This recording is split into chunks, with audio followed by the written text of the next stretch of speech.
All right, so today we're bringing the Kong upstairs and getting her around the boys. So it's the idea of just giving her something to do. So we want to give her something better to do than jump all over them or act crazy. So we're using the Kong as something to kind of focus her attention on. And so what we're trying to promote is this, of her just laying there chewing on her Kong. So that's the exact body posture we're trying to promote, of just get her chewing on that, ignoring everybody else, and get the boys just to ignore her and watch their show. So we're practicing for Maddie on just how to act, where we're not trying to be, when we come upstairs in the living room, everybody's jumping and going crazy.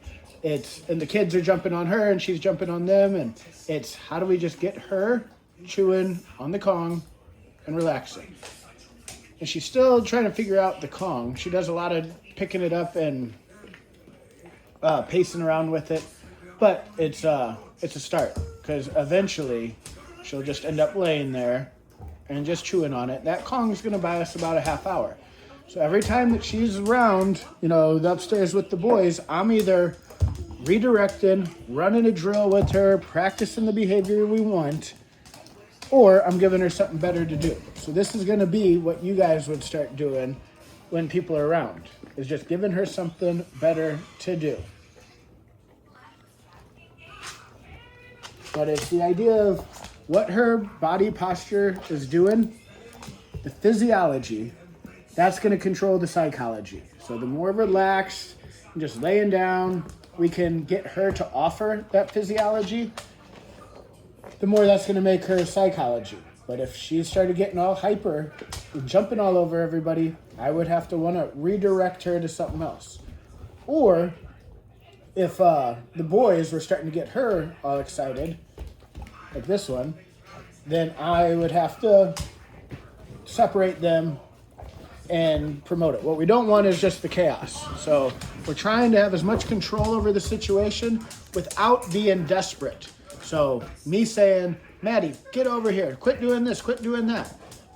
That's me starting to be desperate for her to do something. It's like, how do we get her to offer the behavior we want?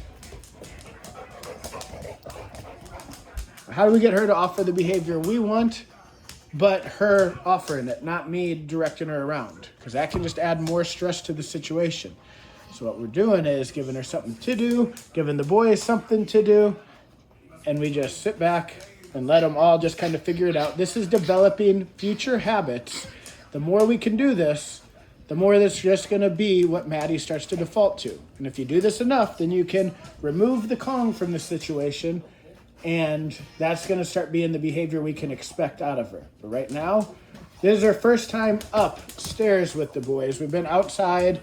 We've done the Kong a lot downstairs, but this is the first time getting her in the living room. So we're here developing new patterns of behavior for her.